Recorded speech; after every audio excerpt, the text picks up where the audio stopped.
Hey, welcome back to the Goggle and Jack channel. Let's take a look at a new fountain pen. This is the Majhon, I don't know, Q1. Feel the temperature of writing. Challenge accepted.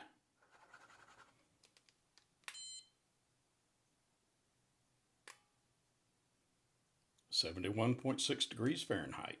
The Q1 comes in a pretty nondescript box. Not a lot of branding. Majhon, feel the temperature of writing, and I'm wondering if that's what that says in Chinese. I don't know. If you can read Chinese, let me know. And it has instructions, which is probably good. I won't read them, but probably good. It has pictures and instructions in both English and Chinese, but luckily all the pictures are in English.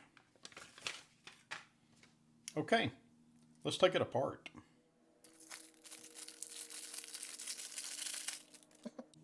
This has an eyedropper and the pen is a little fatty. Look at that.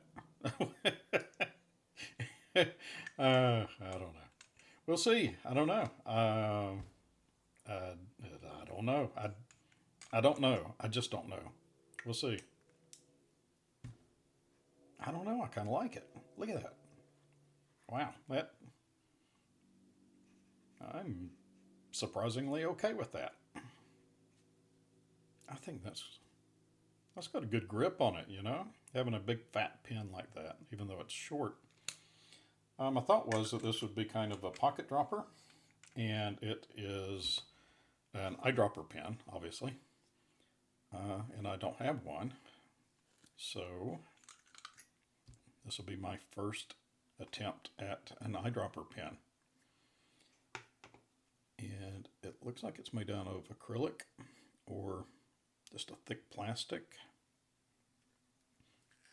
Yeah, it's really thick. And that in there just seems like a big glob of acrylic. Wow, that's pretty cool. And you can tell that acrylic was machined out. There's I guess the end of the milling bit or the drill bit that went in there. So this was probably one big hunk of acrylic, and they drilled it out. So that's probably why it's so thick. Yeah, that is not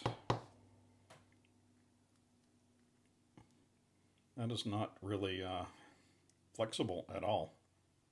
It's wow. So if you dropped that, I would say it would hold up pretty good. Let's look at the rest of it.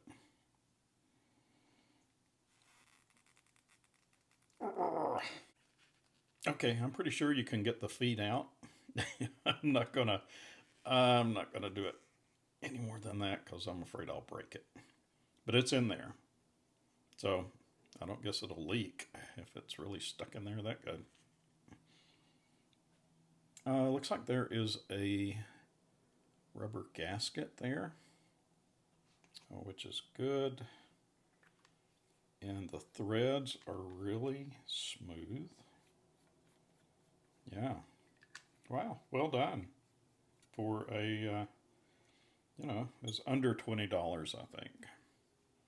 That's really smooth. And it cranks down on that. You can feel it cranking down on that rubber gasket. So I might put a little bit of silicone on that, but a little grease, but I don't think it's a necessity. All right. Does that come off? Yeah.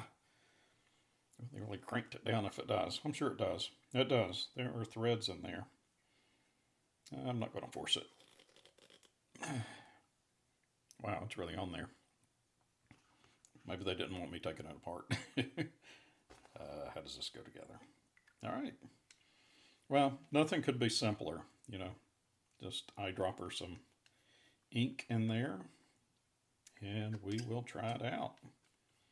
Let's take a closer look at the nib. So the engraving or stamping on the nib says Moon Man, which I think was the previous name of Mahjong, or maybe Majhon means Moon Man in Chinese. I don't know. But if you know, let me know. And extra fine. And there is the tip of the nib. And there is the feed. Looks good. Let's try it out.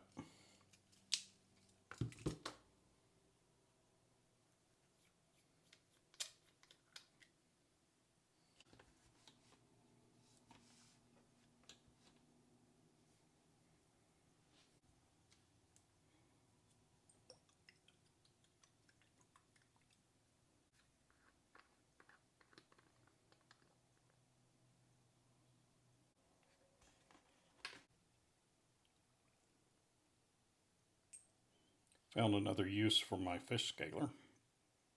I'm going to try not to get this all over myself or on the threads. I think this emerald green is going to look really good in here. Let's see.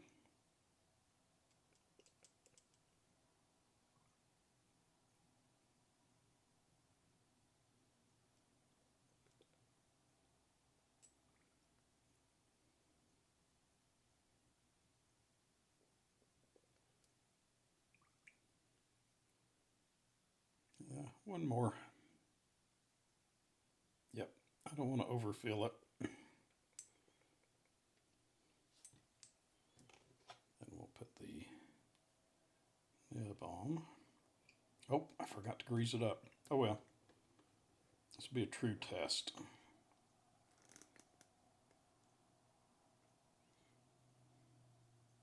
Wow, nice.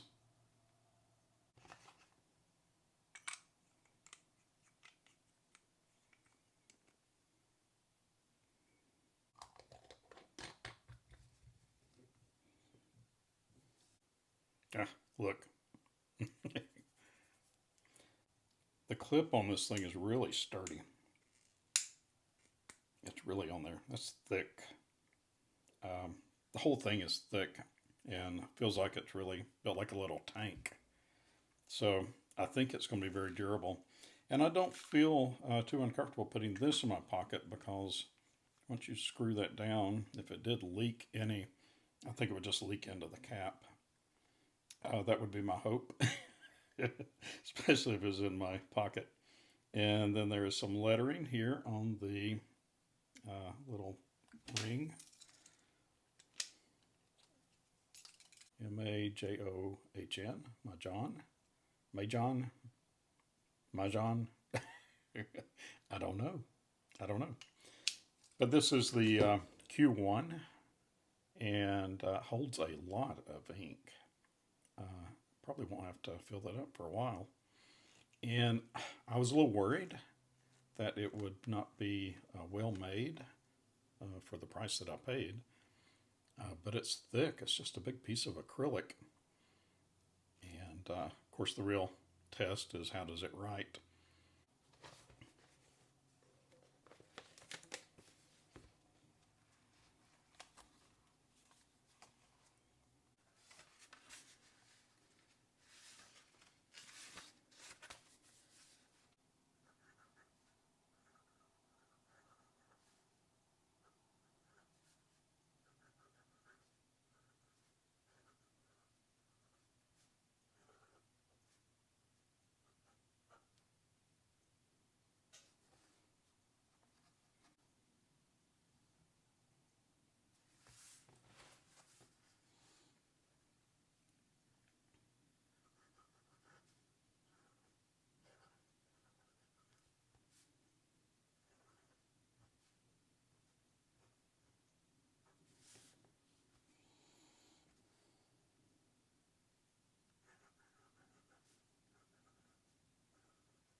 Writes really smooth.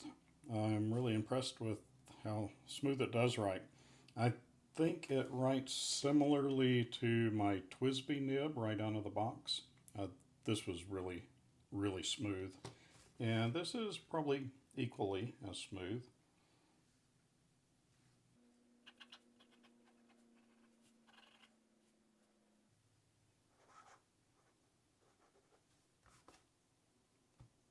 Lays out a really generous amount of ink. And this is the extra fine. But really, it's writing more like a fine. But that's okay. I like it.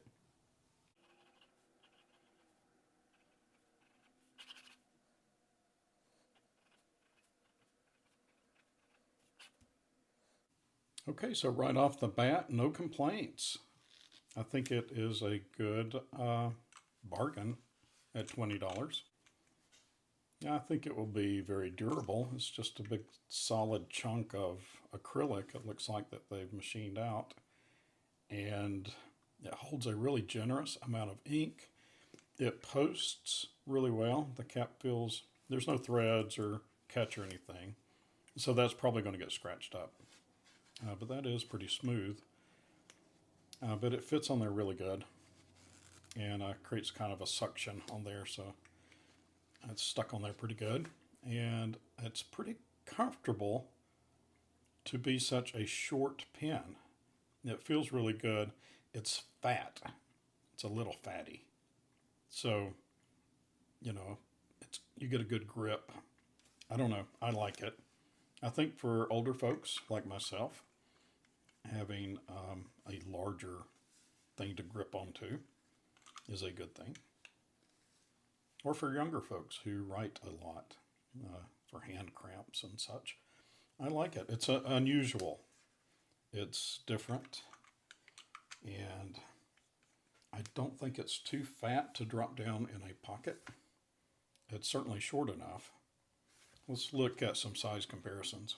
Here is the Lilliput by Kaweco. So obviously a lot smaller, but this is uncomfortable to write with for me. It's just too small. And to cap it is kind of a aggravation for me. I have to line those threads up. And that's just, I mean, your fingers are touching. And if you're writing a lot, it's not comfortable for me.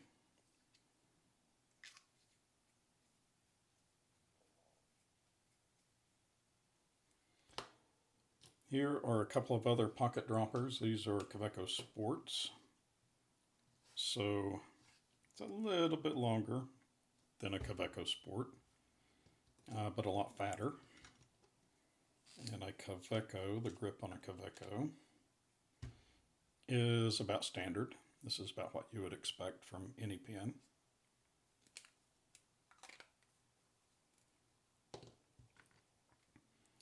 This is a standard size pen. It's a TWSBI Eco and a Lamy Safari.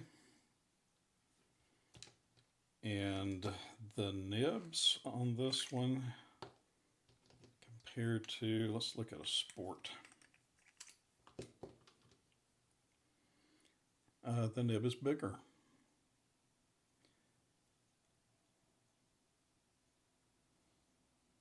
So I don't know about finding replacement nibs for these. If somebody who knows more about fountain pens could tell me. But would that be difficult to find a nib that is just a little bit bigger? Let's see what the TWSBI nib looks like. Yeah, it is a bit wider. It's about the same length. So I don't know. I don't think I'll ever replace the nib. I mean, it's a $20 pen. I would replace the pen probably. But I like it. I like it. And I'm going to carry it around for a while, and I will do an update a little further down the road. All right, thanks. I'll catch you on the next one.